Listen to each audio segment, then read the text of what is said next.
Soil and water are essential part of the system for plant growth, and no study of soil is complete without consideration of water regime and its interaction with the soil and plant as one system. मिट्टी और पानी plant growth के लिए का जो system होता है, पादप वृद्धि का जो सिस्टम होता है, उसके लिए इंटीग्रल पार्ट्स है, मतलब दोनों एक साथ जुड़े हुए हैं. And no study of soil is complete without consideration of water regime. और मिट्टी का कोई भी अध्ययन या स्टडी कंप्लीट नहीं है किसके बिना, जब तक कि वाटर रेजिम का कंसिडर नहीं करते, उस पर विचार नहीं करते. अतः कह सकते हैं कि वाटर रेजिम या जो पानी का जो भी सिस्टम है उसकी स्टडी करना भी आवश्यक हो जाता है जब मिट्टी की स्टडी करते हैं तब. And its interaction with the soil and plant as one system.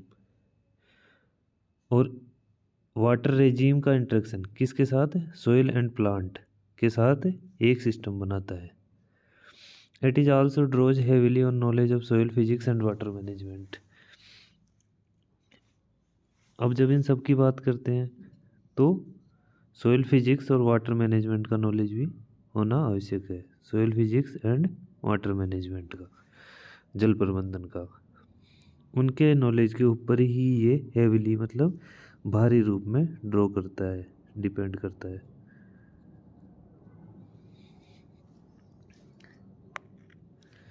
Likewise, for understanding the dynamics of plant nutrients in soil, knowledge of soil chemistry, soil fertility, plant nutrients की डायनेमिक्स को समझने के लिए knowledge of soil chemistry, soil fertility, soil biology, soil biochemistry and soil microbiology essential है.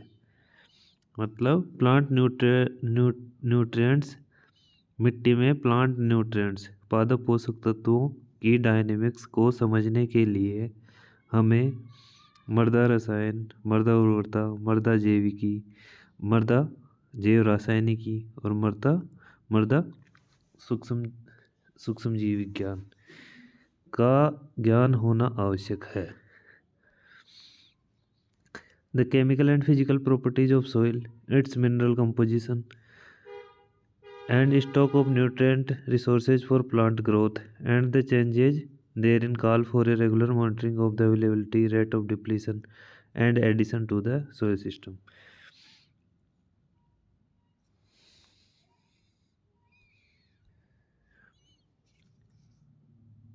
मिट्टी के chemical, रासायनिक और भौतिक विशेषताएं या गुण, इसका खनिज संगठन और प्लांट ग्रोथ के लिए न्यूट्रिएंट रिसोर्सेज का स्टॉक यानी भंडार, एंड तथा द चेंजेस देयरिन और उनमें होने वाले परिवर्तनों की रेगुलर मॉनिटरिंग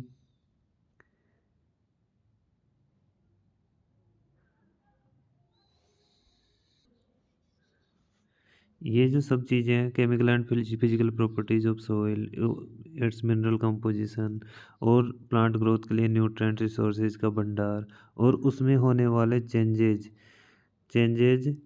को जानने के लिए हमें रेगुलर मॉनिटरिंग किसकी, अवेलेबिलिटी उनकी उपलब्धता की, रेट ऑफ डिप्लीशन वो किस दर से कम हो रहे हैं और एडिशन किस दर से बढ़ रहे हैं टू द सोइल सिस्टम में किस रेट से कम हो रहे हैं, किस रेट से बढ़ रहे हैं, उनकी जानकारी होना आवश्यक है. Ever since the dawn of civilisation, man has been exploiting the native fertility of soil, but with the advancement of science and compulsion of growing needs of agricultural products from the soil, the use of chemical fertilizers has emerged as the most important input for increasing productivity in agriculture. जब से civilisation का प्रारंभ हुआ या उदय हुआ, तब से आदमी क्या कर रहा है, एक्सप्लॉइट कर रहा है किसको, नेटिव फर्टिलिटी ऑफ सोइल, जो मृदा में जो शुरू से नेटिव मतलब शुरू से थी, शुरू से जो फर्टिलिटी थी उसको एक्सप्लॉइट कर रहा है, उसका शोषण कर रहा है। लेकिन हुआ क्या कि एडवांसमेंट ऑफ साइंस, विज्ञान की तरक्की से, और compulsion of growing needs of agricultural products from the soil, मृदा में कृषि उत्पादों की बढ़ती ज़रूरतों की अनिवार्यता के कारण, एक तो विज्ञान की तरक्की हुई, और दूसरा मृदा में से एग्रीकल्चर प्रोडक्ट्स जो कृषि उत्पाद थे उनकी बढ़ती ज़रूरत की अनिवार्यता के कारण the use of chemical fertilisers, रासायनिक उर्वरकों का प्रयोग हैज इमर्ज्ड, बढ़ा है, as the most important input, एक अति महत्वपूर्ण इनपुट यानी होता है जो डाले जाते हैं मिट्टी में, आदान, फॉर इंक्रीजिंग प्रोडक्टिविटी, किसके लिए डाले जाते हैं, कृषि में उत्पादकता बढ़ाने के लिए रासायनिक उर्वरकों का प्रयोग एक बढ़ती ज़रूरत के रूप में प्रकट हुआ है। नो कंट्री वेदर डेवलप्ड और developing can hope to produce more and more food from less and less land without resorting to the enhanced use of fertilisers, कोई भी कंट्री चाहे वो विकसित हो या विकासशील हो, कैन होप टू प्रोड्यूस, उम्मीद कर सकती है किस चीज़ की, मोर and more food from less and less land, ज़्यादा से ज़्यादा खाद्यान्न का उत्पादन, और किससे, कम से कम ज़मीन से, without resorting to the enhanced use of fertiliser, जब तक वो फर्टिलाइजर का यूज नहीं बढ़ाएंगे उनकी उत्पादकता बढ़ने का कोई चांस नहीं है, चाहे वो विकसित देश हो चाहे विकासशील देश हो। However, their imbalanced application or use without organic manures, green manures, and over mining of soil resources of nutrients is leading to decline yields and increasing deficiency of many nutrients. However, मतलब हालांकि उनका imbalanced, असंतुलित प्रयोग और use without organic manures और green manures और over mining of soil resources, मतलब जो केमिकल फर्टिलाइज़र यूज किया जाता है उनका एक तो असंतुलित प्रयोग और बिना बिना कार्बनिक खादों या हरी खादों के उनका प्रयोग, और माइनिंग ऑफ सॉइल रिसोर्सेज का ओवर माइन मतलब अति शोषण, माइनिंग का मतलब होता है खोदना, तो ज़्यादा दोहन करेंगे उनका मृदा संसाधनों का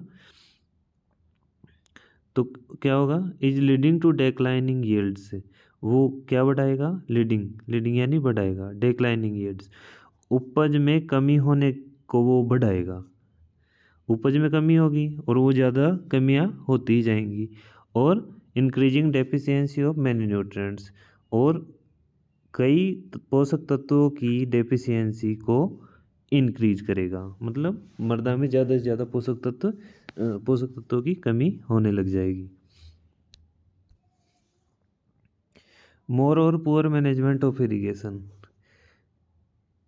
सिंचाई का पुअर मैनेजमेंट, पुअर यानी गरीब या बेकार प्रबंधन, सिंचाई का बेकार प्रबंधन, रेन वाटर मैनेजमेंट को नेगलेक्ट करना, मतलब उसकी तरफ ध्यान नहीं देना, और सॉइल कंजर्वेशन प्रैक्टिसेज को भी नेगलेक्ट करना, इज एक्सेलरेटिंग, क्या बढ़ाता है ये, अगर इरिगेशन वाटर सिंचाई का खराब प्रबंधन होगा, रेन वाटर मैनेजमेंट को नेगलेक्ट करेंगे और सॉइल कंजर्वेशन प्रैक्टिसेज को नेगलेक्ट करेंगे, तो उससे क्या होगा, एक्सेलरेटिंग, बढ़ाएगा, क्या बढ़ाएगा, सॉइल डिग्रेडेशन, मृदा अपघटन को बढ़ाएगा, सेलेनाइजेशन, लवणीकरण को बढ़ाएगा, एल्केलाइनाइजेशन, सारीकरण को बढ़ाएगा, और क्या करेगा, ग्राउंड वाटर पॉल्यूशन को बढ़ाएगा, और अंत में या संक्षिप्त में, नटसेल का मतलब होता है अंत में या संक्षिप्त में, क्या करेगा, सॉइल क्वालिटी को डिटीरियोरेट करेगा, ये सब चीज़ें करेगा। तो हमें इरिगेशन वाटर का अच्छे से मैनेजमेंट करना चाहिए, रेन वाटर मैनेजमेंट का को भी अच्छे से बढ़ावा देना चाहिए, सॉइल कंजर्वेशन प्रैक्टिसेस को भी अच्छे से बढ़ावा देना चाहिए। नहीं देंगे अगर इनको बढ़ावा तो सॉइल डिग्रेडेशन होगा, लवणीकरण होगा, क्षारीकरण होगा और भूमिगत जल का प्रदूषण होगा। और अंत में हम कहें तो सॉइल क्वालिटी, मृदा की गुणवत्ता में बिगाड़ होगा या खराब होगा। एक मृदा वैज्ञानिक को needs to have intimate knowledge. क्या जरूरत है उसको? इंटीमेट नॉलेज, गहरा नॉलेज। किसका? सोइल डिग्रेडेड, मृदा अपघटन की जो प्रक्रियाएं होती हैं उनका गहरा अध्ययन, गहरा ज्ञान होना चाहिए। और शुड यानी करना चाहिए, डेवलप विकसित, स्ट्रेटेजीज रणनीति, उसको रणनीति विकसित करनी चाहिए। किसके लिए? फॉर के लिए। किसके लिए करनी चाहिए? Integrated use of all the inputs, जो भी सारे आदान हैं उनका एकीकृत उपयोग, सच है जैसे कि पोषक तत्वों का, वाटर एनर्जी, जल शक्ति का, एंड क्रॉप मैनेजमेंट टेक्नोलॉजी, फसल प्रबंधन तकनीकी का। फोर किसके लिए? ऑप्टिमाइजिंग प्रोडक्टिविटी, उत्पादकता बढ़ाने के लिए और पर्यावरणीय अपघटन कम से कम करने के लिए। तो इसमें सोयल साइंटिस्ट की भूमिका बहुत महत्वपूर्ण हो जाती है और उसको मृदा अपघटन की प्रक्रियाओं का गहरा ज्ञान होना चाहिए और उससे जो भी सारे आदान हैं उनको एकीकृत करने की स्ट्रेटेजी विकसित करनी चाहिए, जैसे कि plant nutrients, water energy, crop management technology for उत्पादकता बढ़ाने के लिए और पर्यावरणीय अपघटन कम करने के लिए, मिनिमम करने के लिए, बस ये सब चीज़ों का ज्ञान होना अब बहुत ही आवश्यक हो जाता है। अब हम बात करते हैं कि भारत में संसार की 18% पॉपुलेशन है, पूरे होल वर्ल्ड की 18% पॉपुलेशन है और जो भी एनिमल पॉपुलेशन है पूरे वर्ल्ड की उसकी 15% एनिमल पॉपुलेशन इंडिया में है। लेकिन इंडिया का एरिया कितना है? भारत देश का एरिया है, जो भी संसार का सारा जियोग्राफिकल भौगोलिक एरिया है, भौगोलिक क्षेत्र है, उसका केवल 2% एरिया है और उसमें से भी 51% नेट कल्टिवेटेड एरिया है। जैसे मान लो कि इंडिया में 100 बीघा ज़मीन है तो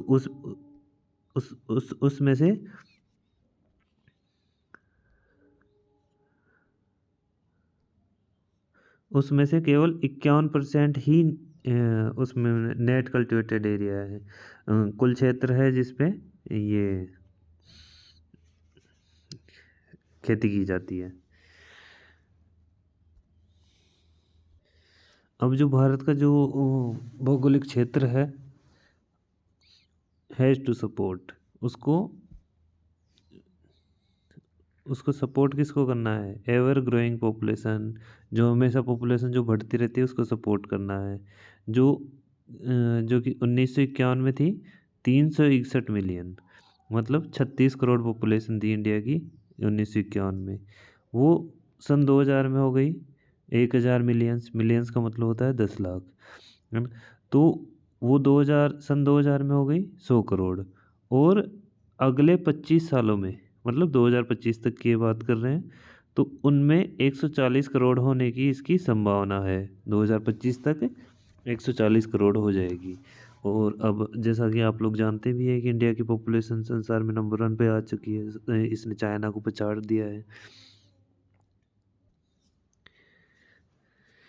अब जो सन 2000 में लैंड टू मैन रेशियो, इसका मतलब होता है कि एक आदमी के हिस्से में कितनी ज़मीन आती है, कितनी ज़मीन एक आदमी के हिस्से में आती है, उसको बोलेंगे land to man ratio.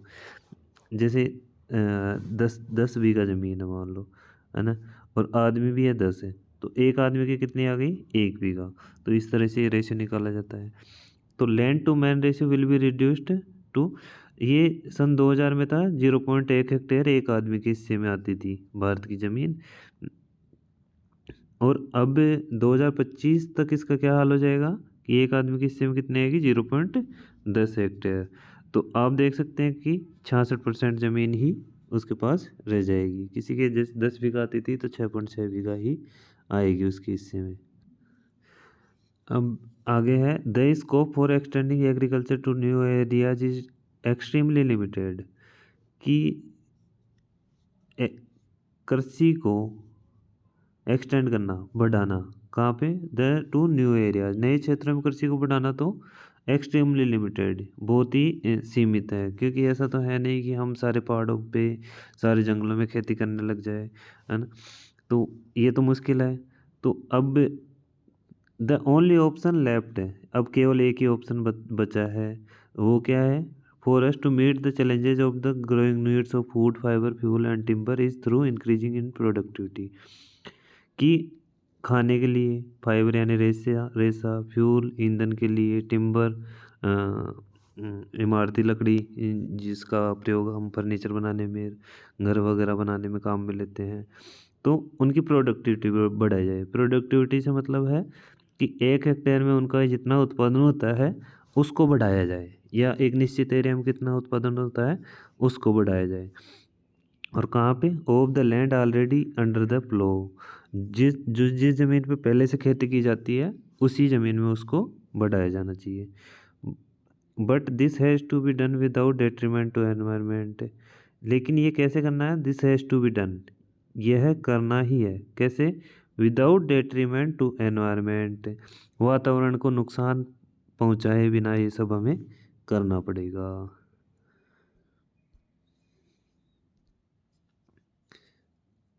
The country receive, देश में 11 एवरेज रेनफॉल है 1190 mm, मतलब 119 सेंटीमीटर रेनफॉल होता है हर साल। और वो भी क्या होता है, but it is usually unequally distributed, वो भी असमान रूप से वितरित होता है, कहीं कम हो गई कहीं ज़्यादा हो गई। अब टाइम और स्पेस, टाइम के हिसाब से भी कहीं थोड़े दिन बारिश होती है, कहीं ज़्यादा दिन बारिश होती है, कहीं पे थोड़े क्षेत्र में बारिश होती है और कहीं पे बारिश होती रहती है, कहीं पे ज़्यादा होती है कहीं पे कम होती है।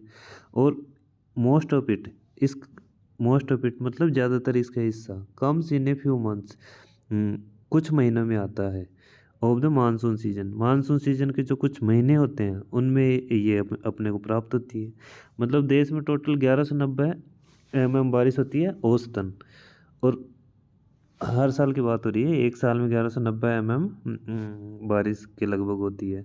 वो भी असमान रूप से वितरित होती है, समय और स्थान में भी डिफरेंस होता है, कहीं पे ज़्यादा कहीं पे कम, और मानसून सीजन के कुछ महीनों में ही हमें प्राप्त होती है। It is the erratic distribution of rainfall, जो असमान रूप से होता है उसको बोलते हैं erratic distribution of rainfall, which leads to frequent droughts, जो लीड्स यानी बढ़ावा देता है, फ्रिक्वेंट यानी बार बार, ड्रॉट्स सूखे को, जो बार बार सूखे को बढ़ावा देता है। और बाढ़ बाढ़ वगैरह भी आती रहती है, जैसे देश के कई हिस्सों में बाढ़ आती है। और इसलिए ये जो भारतीय कृषि है उसको मानसून का जुआ बना देता है। मतलब कम बारिश हो गई तो सूखा पड़ गया, ज़्यादा बारिश हो गई तो बाढ़ आ गई। No doubt 1/3 of the cultivated area is irrigated, मतलब जो जितना भी हिस्सा है उसका 1/3 भाग, मतलब 33% हिस्सा इरीगेटेड है, सिंचाई होती है। और लेकिन इसकी प्रोडक्टिविटी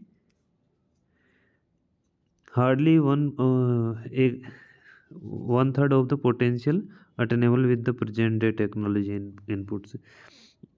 1/3 भाग में ही सिंचाई सिंचाई वाला एरिया है, और उससे 1/3 हिस्सा ही उपज का होता है। प्रेजेंट जो आज के ज़माने की तकनीक और आदान है उनके होने के बावजूद भी 1/3 ही उससे उपज प्राप्त होती है। तो जो ये गैप है, क्योंकि जहाँ पे कम बारिश होती है वहाँ तो कम उपज हो सकती है, लेकिन यहाँ तो इरिगेशन सुविधा पूरी है, लेकिन फिर भी उतनी उपज नहीं हो पाती है। 2/3 of the country cultivated area, मतलब 2/3 हिस्सा या 66% जिसको बोले हम कंट्री, देश का कल्टिवेटेड एरिया का जो है वो अनइरिगेटेड है, मतलब उसमें सिंचाई की व्यवस्था नहीं है। और फॉलोज रेनफेड फार्मिंग, वर्षा आधारित खेती को वो वर्षा आधारित खेती वहाँ पे की जाती है। These soils are not thirsty but also hungry, are not only thirsty, ये केवल प्यासी ही नहीं है बल्कि भूखी भी है, मतलब न्यूट्रिएंट्स की इनमें कमी है। Farmers poverty makes the soil poor, जो किसान की गरीबी है वो मिट्टी को भी गरीब बनाती है। अब मिट्टी गरीब कैसे होगी, उसमें पोषक तत्व कम होंगे तो वो गरीब कहलाएगी। दे इंटर्न, इंटर्न मतलब इसके बदले, make the farmers poor, farmer की गरीबी मिट्टी को गरीब बनाती है, और मिट्टी अगर गरीब होगी तो फार्मर को वो और गरीब बनाएगी, क्योंकि कुछ प्रोडक्ट पैदा ही नहीं होगा तो वो और गरीब होगा। This is a vicious cycle, vicious बोलते हैं कुचक्र को, और साइकिल मतलब सर्कल मतलब घेरा। तो फार्मर की गरीबी मिट्टी को पुअर बनाई, फार्मर की गरीबी मिट्टी को पुअर बनाई, और अगर मिट्टी पुअर हो गई, न्यूट्रिएंट्स में कमज़ोर हो गई, तो वो फार्मर को और गरीब बनाएगी। तो ये कुचक्र है जो चलता रहता है। वेदर इट इज इरीगेटेड और unirrigated area, the future food security lies in increasing its productivity. चाहे ये सिंचित एरिया हो चाहे असिंचित एरिया हो, भविष्य की खाद्य सुरक्षा इसकी प्रोडक्टिविटी बढ़ाने में ही है। अगर प्रोडक्टिविटी नहीं बढ़ेगी तो खाद्य सुरक्षा नहीं होगी। खाद्य सुरक्षा से मतलब है भविष्य में हमें खाद्य पदार्थ कम मिलेंगे। अगर अच्छी मात्रा में होते रहते हैं तो हमें भविष्य में वो मिलते रहेंगे। Soil and water irrigation as well as rain water, मिट्टी और पानी, पानी में जो सिंचाई वाला पानी है और बरसात वाला पानी है उनका management, and scientific knowledge based precision farming, और वैज्ञानिक ज्ञान के ऊपर, प्रिसीजन मतलब शुद्ध खेती, of great scope for releasing the potential of these favourable as well as harsh environment. चाहे फेवरेबल एनवायरनमेंट हो चाहे हार्श यानी मुश्किल वातावरण हो, चाहे कैसा भी वातावरण हो, सोइल एंड वाटर मैनेजमेंट का नॉलेज और उस वैज्ञानिक नॉलेज के ऊपर प्रेसिजन फार्मिंग, मतलब उसको ध्यान में रखते हुए बिल्कुल एकदम सटीक खेती का ही स्कोप है आगे चल के। एग्रीकल्चर का डाइवर्सिफिकेशन, डाइवर्सिफिकेशन मतलब विविधीकरण है, कृषि का विविधीकरण है। जैसे कृषि के साथ साथ पशुपालन हुआ, मछली पालन हुआ, अदर एक्टिविटीज, उसको बोलते हैं diversification of agriculture. And alternative land use system, alternative land use systems का मतलब हुआ कि जैसे एक ही ज़मीन है उसमें फसल भी बोली, एग्रो फॉरेस्ट्री भी कर ली, और दूसरे कोई जैसे मुर्गी पालन कर लिया, पशुपालन कर लिया, मतलब एक ही ज़मीन के कई तरह के उपयोग करना, ये नीड्स ऑफ द टाइम, समय की ज़रूरत है। आज के समय की ये ज़रूरत है कि एग्रीकल्चर का डाइवर्सिफिकेशन करें और अल्टरनेटिव लैंड यूज सिस्टम्स अपनाएं। Increasing use efficiency of agriculture inputs, जो हम आदान देते हैं उनकी एफिशिएंसी मतलब क्षमता बढ़ाना। क्षमता कैसे बढ़ेगी, जैसे अब एक खाद के कट्टे से कुछ भी हो रहा है, पैदावार हो रही है, उसको एक खाद के कट्टे से ही ज़्यादा बढ़ाना। जैसे अब एक खाद का कट्टा दे तो 1 क्विंटल हो रहा है, तो मान लो उसको 1.5 क्विंटल करना है, 2 क्विंटल करना। Including water for improving the economy of the system along with prevention of degradation of environment. एक तो आदान की इन यूज एफिशिएंसी बढ़ाना, और इकोनॉमिक सिस्टम की इकोनॉमी सुधारने के लिए वाटर को भी उसमें शामिल करना है और उसका मैनेजमेंट करना, विद पर्यावरण का डिग्रेडेशन प्रिवेंशन यानी रोकना, वातावरण का डिग्रेडेशन रोकना।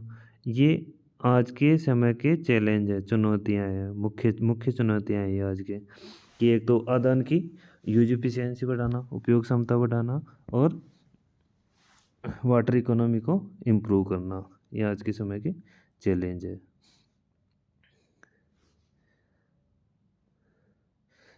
ना ही तो मिट्टी जो होती है इनऑग्जेस्टिबल, एग्जॉस्ट का मतलब होता है उसमें से निकालना, शोषण करना, ये ना तो वो प्लांट न्यूट्रिएंट्स के लिए अशोषित है, मतलब मिट्टी में न्यूट्रिएंट्स तो काफ़ी हैं, और ना ही ये रिन्यूएबल नेचुरल रिसोर्सेज है। ऐसा नहीं है कि मिट्टी को अपन बना सकते हैं और किसी चीज़ से। मिट्टी बनती है मिट्टी के तरीके से ही बनती है, चट्टानों से बनती है, मिनरल से बनती है, रॉक से बनती है। तो हम इसका वैसे निर्माण नहीं कर सकते कि जैसे कोई कहीं पे भी निर्माण कर लिया। Capable of withstanding onslaught of the exploitative agriculture and soil degrading processes। Exploitative agriculture करेंगे, ज़्यादा शोषण करेंगे, न्यूट्रिएंट्स को ज़्यादा निकालेंगे और सॉइल डिग्रेडेड मृदा अपघटन की जो प्रक्रियाएं हैं तो उनसे मिट्टी का नुकसान ही होता है। लेकिन उनको हम वापस उनको न्यूट्रिएंट्स की भरपाई कर सकते हैं अगर सही प्रक्रियाएं हम अपनाएं तो। अब ये होगा कैसे, सही प्रक्रिया क्या है? Only through scientific management that it's productivity quality and sustainability can be maintained. अगर साइंटिफिक मैनेजमेंट हम करेंगे तो होगा क्या?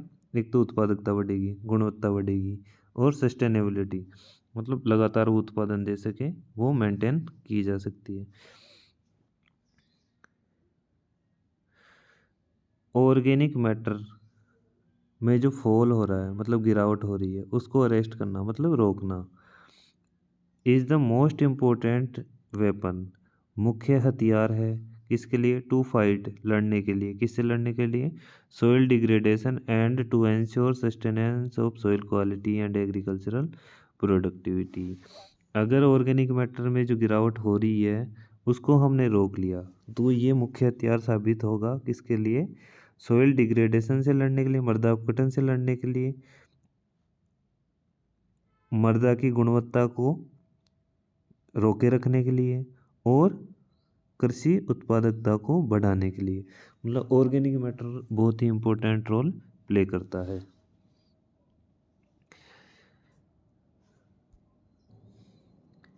जैसे nitrogen, phosphorus, calcium, sulphur, magnesium, copper, manganese, iron, zinc, boron और मोलिब्डेनम को एडिशन ऑफ न्यूट्रिएंट्स, ये जो न्यूट्रिएंट्स है उनको एडिशन करना किस में? मिट्टी में।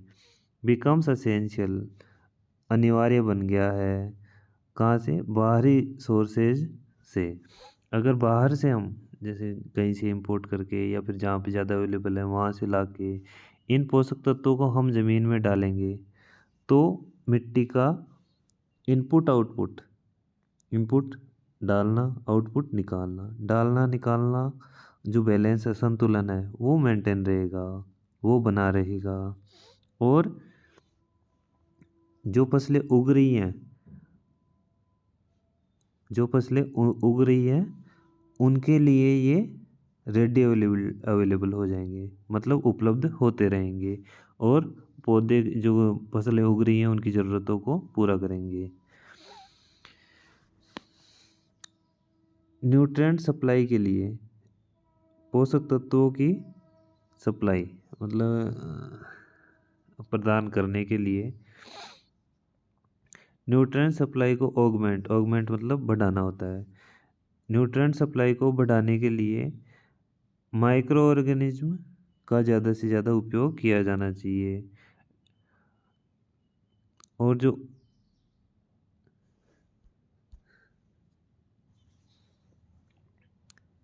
न्यूट्रिएंट सप्लाई को बढ़ाने के लिए और उनकी उपलब्धता कराने के लिए माइक्रो ऑर्गेनिज्म का ज़्यादा से ज़्यादा यूज किया जाना चाहिए। अगर ये हम करेंगे तो न्यूट्रिएंट मैनेजमेंट सिस्टम का एकीकरण होगा जो कि मोर इकोनॉमिकल, ज़्यादा से ज़्यादा आर्थिक रूप से हमें सही रहेगा और सस्टेनेबल रहेगा।